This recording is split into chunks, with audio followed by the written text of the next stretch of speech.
Welcome to part two of these nutrition tips. We in the previous video we gathered some information, we gathered some data, and we established some health guidelines in order for us to figure out the amount of carbs, the amount of proteins, the amount of lipids, and the amount of calories that a person should eat. Or more specifically, we arranged two hypothetical subjects, a male and a female. The male is not, was not so hypothetical; it was my own data, but we got data for a male and a female. Now, according to the data that we gathered, now we are going to prepare a meal for these two subjects. Now, I'm not saying that this is the only way or that this is the best way to do it. This is just a way that I figure that it works. It's quite simple, and it's based on some scientific data. So, and what we're going to do in this video is we're going to plan a meal for an entire day. Okay, from a breakfast, lunch, afternoon meal, dinner, everything.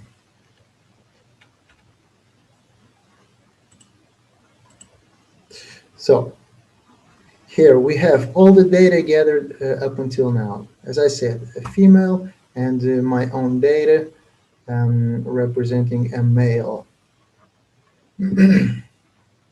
Now, for the female, we have the age, the weight, the height, activity levels, sedentary, the daily calories for maintenance of her weight, meaning if the female wants to maintain her lifestyle, this is the amount of calories that she is theoretically supposed to eat.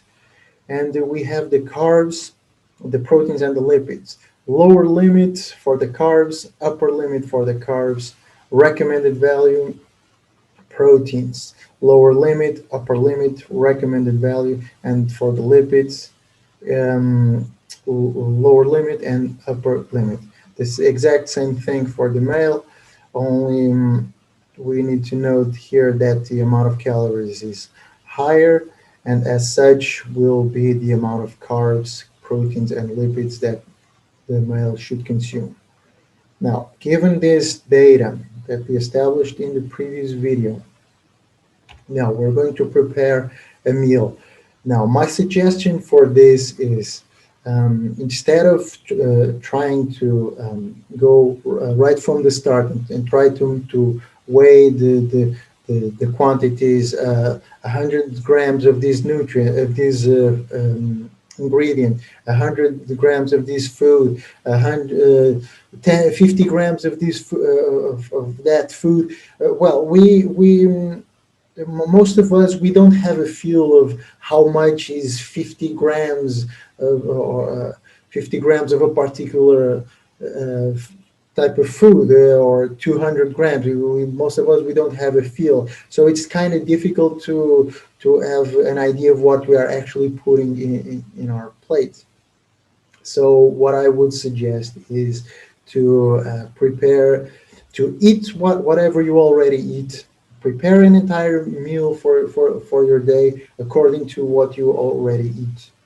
And then only then are we going to grab what the meal that we prepared, and we are going to break to break it down into its components: carbs, proteins, calories, lipids, all of that good stuff. Because that way you're making sure that you're not preparing a meal that will leave you starving for the day. Even though it may make up the amount of calories, at least you know that you won't starve. And not only that, I figured that another advantage of doing this is when people are trying to make changes to to the way they eat, to their meals, it's actually better if they go step by step instead of making a great change Probably for some people are it's either all or nothing, or nothing. But I think that most people prefer a step-by-step approach. Change this little quantity of this ingredient here, change a little bit there, so that it doesn't make it too hard to follow the meals that you prepare. So, with this said, what I did was I tried to follow a food wheel for myself. This was the base that I used in order to prepare a healthy meal. I used the Portuguese Food Wheel. This is just my opinion. You can follow whatever kind of diet. If you want to follow another type of diet, it's totally acceptable. Again, I say again, it's what you want for yourself, and then we make changes from there. So, according to the food wheel, the biggest percentage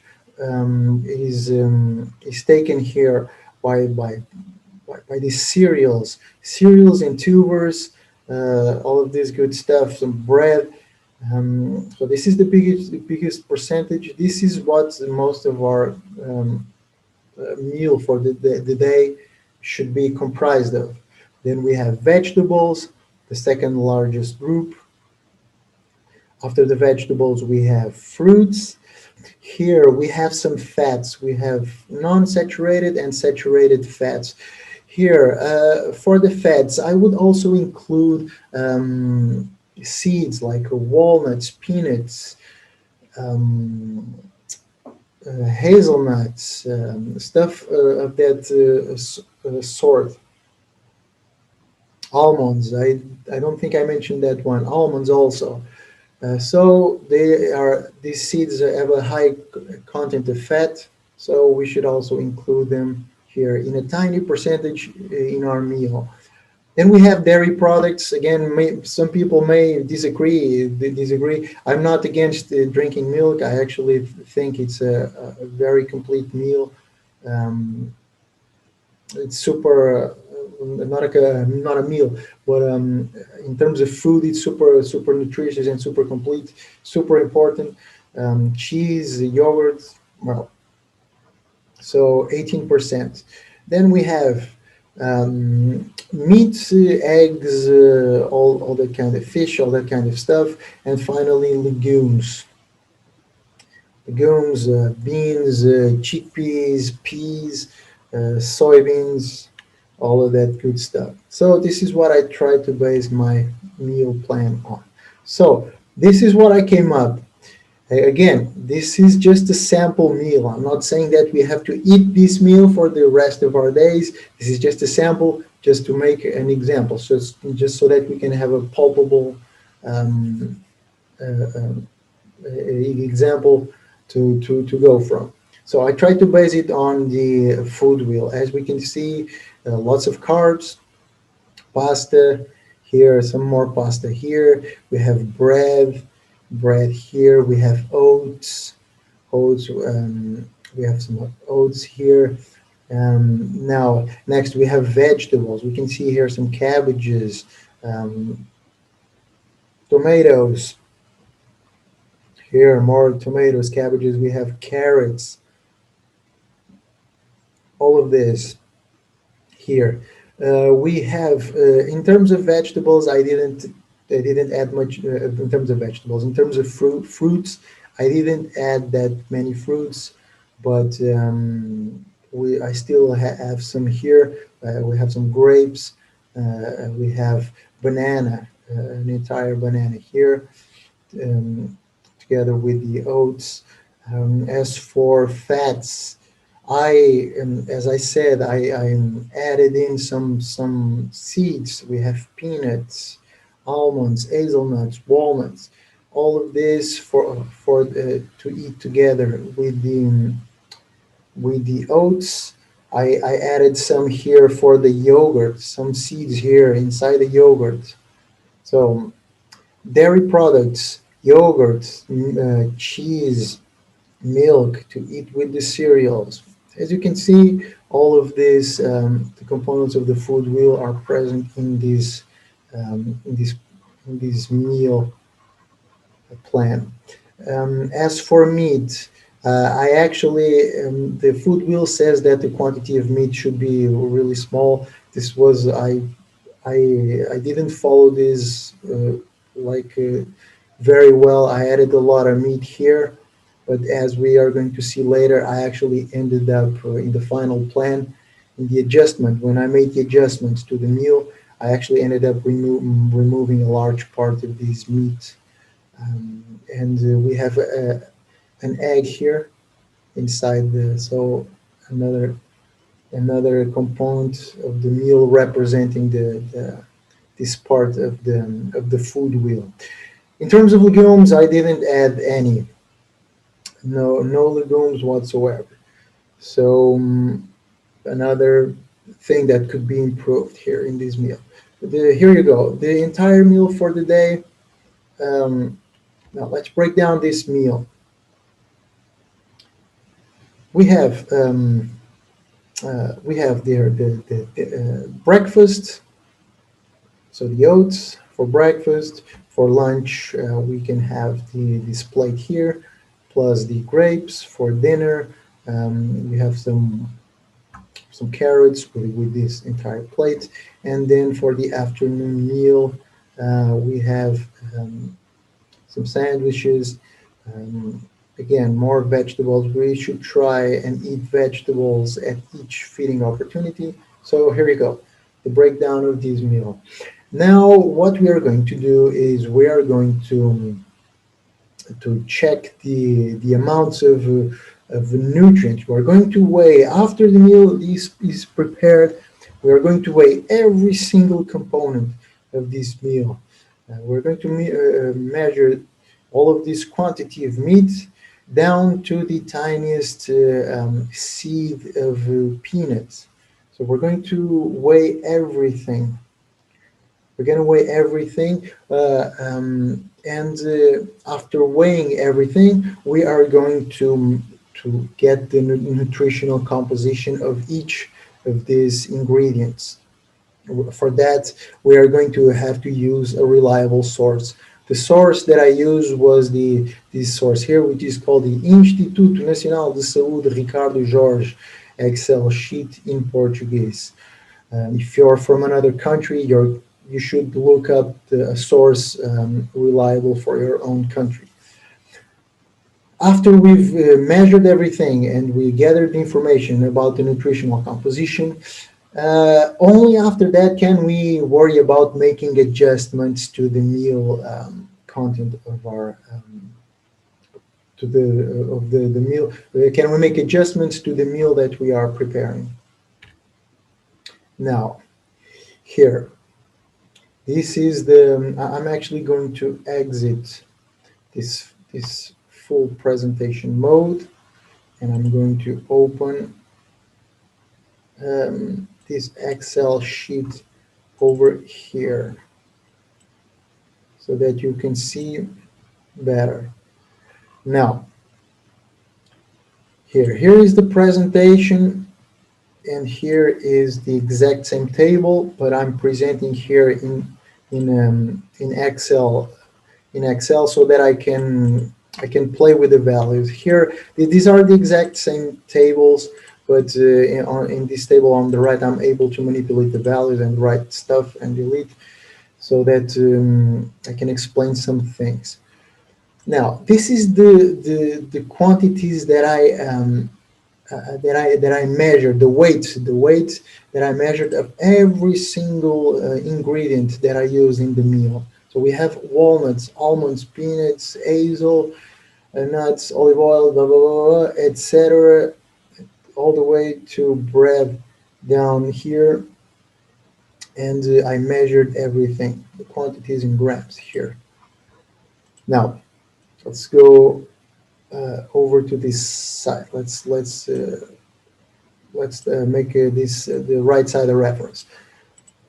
Now, what we do after that is we check the nutritional composition. So in 100 grams of walnuts, there are 3.6 grams of carbs, there are 16.7 grams of proteins, and 67.5 grams of lipids.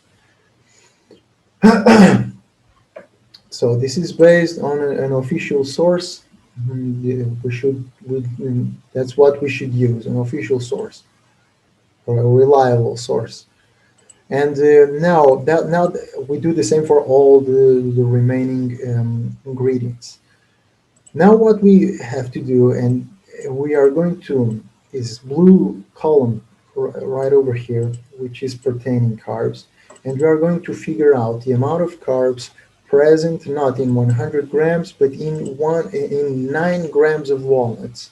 So we are going to multiply 9 grams of walnuts by 3.6. We multiply it and we get 0.3. We click this little signal here, this plus symbol here, and we drag this all the way down, and we get the amount of, um, of carbs for the remaining ingredients. We do this exact same thing for the proteins. We multiply 9 by 16.7, and we get the amount of proteins in 9 grams of walnuts. We do the same for the lipids. We drag this box down there. We drag this one too, and we get the amounts of lipids and proteins for all of these nutrients. Now, down here we have the sum. We have the sum. For example, here we have the sum of all of these carbs. We sum all of the carbs. We use the command sum or soma in Portuguese. We get the carbs present in the meal for the entire day. Now we do the same for the proteins. We sum all of the proteins and we sum all of the lipids. After we've obtained these quantities, what we are going to do is we're going to figure out how many calories are present in these quantities that we just measured. So for the carbs, what we're going to do is we're going to multiply 353 by 4. Multiply it by 4 because 4 is the amount of calories present in 1 gram of carbs. So we multiply it by 4, we get 1,412. We do the same for the proteins.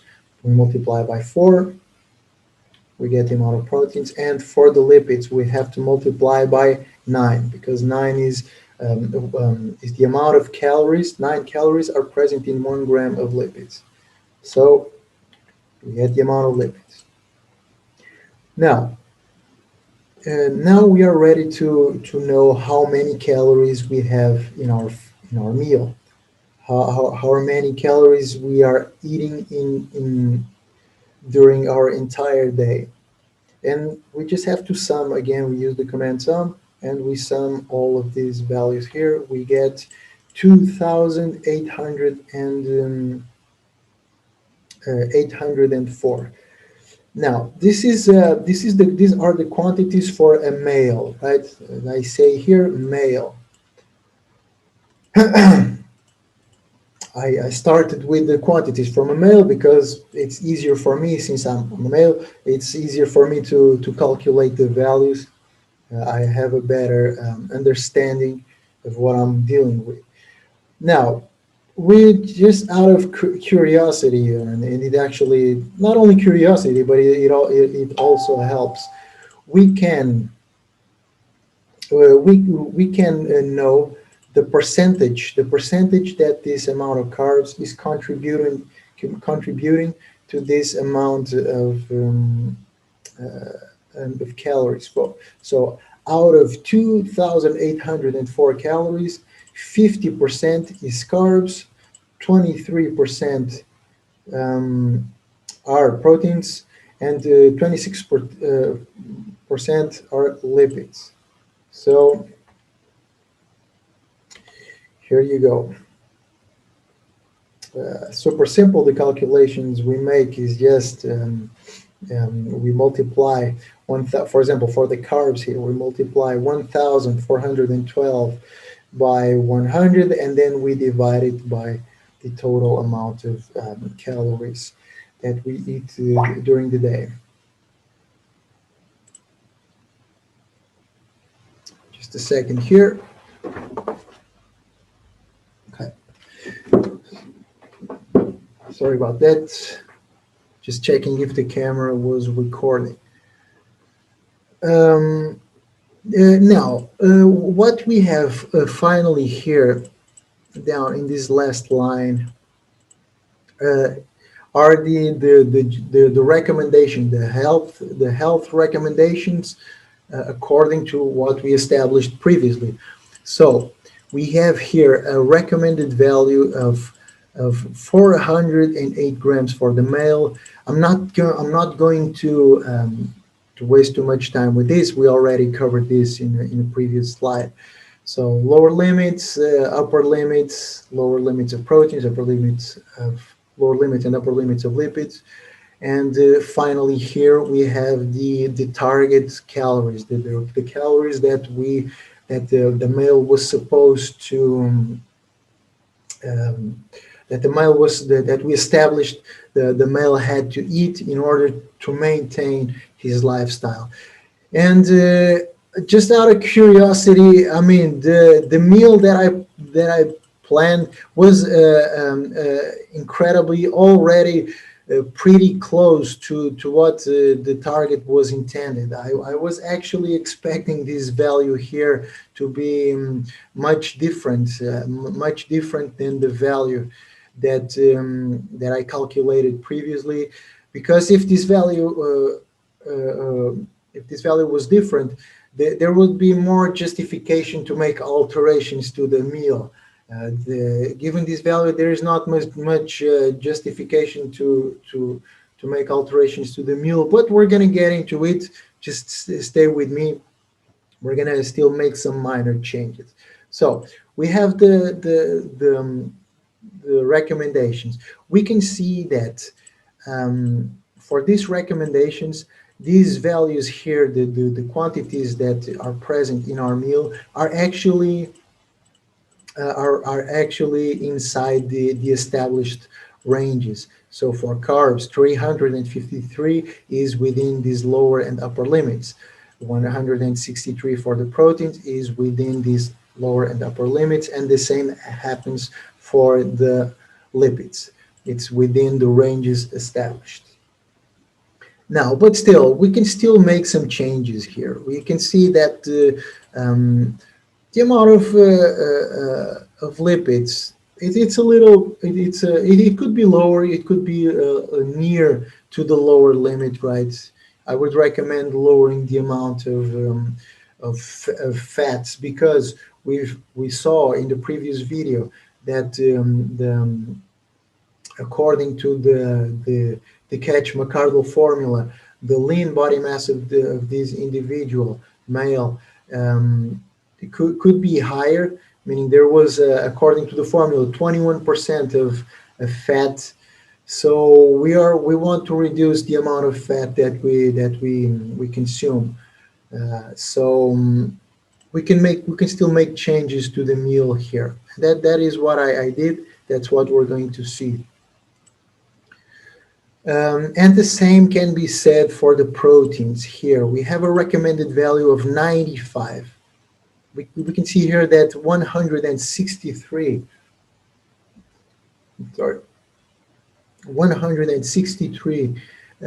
grams, it's way above the recommended value of 95, even though it's within the healthy ranges.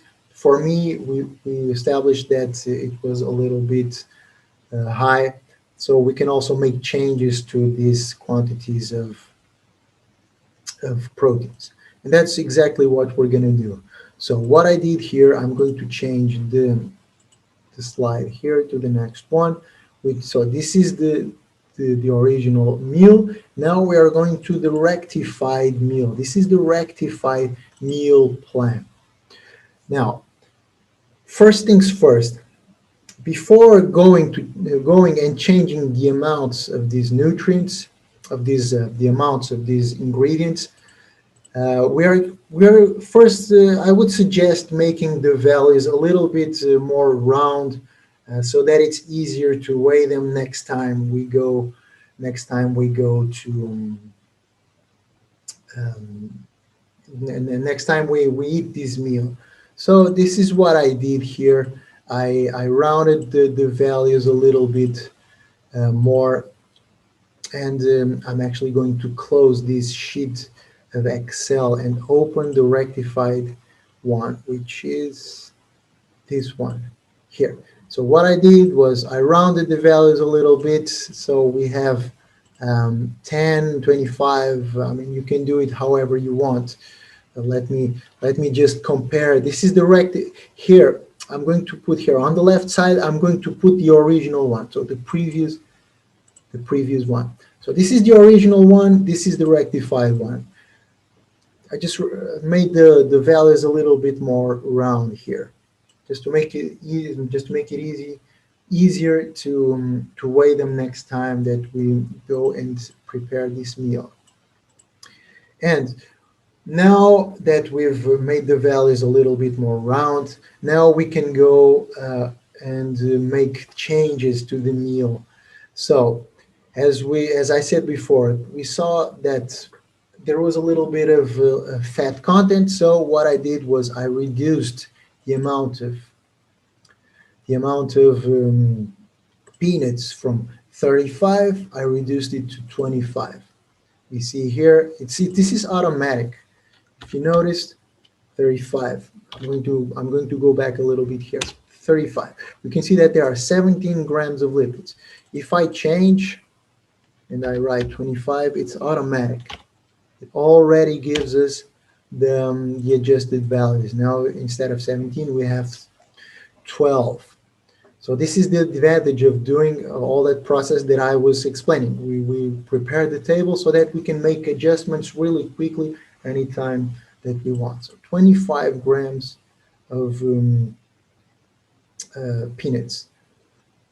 I also saw that olive oil, 30 milliliters was giving us the biggest amount of fat, so I reduced it to 20. And now with these changes, we can see that the amount of lipids has dropped from 26% to 23%. And now we can make adjustments to the chicken breast. Chicken breast, why? Because it's the meal that has let's look here on the left side. Chicken breast is the ingredient that has the most amount of proteins. And we saw that we needed to reduce the amount of proteins. So we are going to reduce the amount of chicken. I reduced it from 350 to 150. Here you go. We have 36 grams of proteins now being provided by the chicken, which reduces the total amount of proteins. So we dropped from 23% here to 17%. A more suitable amount of proteins for my needs.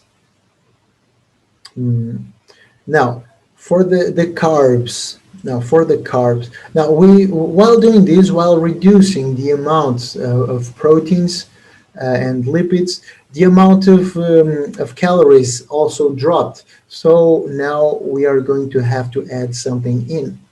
And actually, since the amount of carbs here, we can see that the amount of carbs was a little bit lower than the recommended values were. I did just that. I added in some carbs, and the carbs that I added were some fruits, because that's, according to the food wheel, what was missing or one of the components that was missing in my plan, in my meal plan. So I added in some orange. I added an orange, and I added an apple. And by adding this orange and this apple, and also some cornflakes. By adding these ingredients, the amount of carbs now rises up to 413 or 414, and we have 60% of carbs. And while doing so, we still maintain the amount of calories pretty close to the value that we established previously, the target value of calories for the day. So overall, I know this is super extensive presentation, but overall, this is the idea that I wanted to pass for the male. We're gonna go to the female in just a while, and I guess that's all the info that I wanted to pass regarding the planned meal for the male.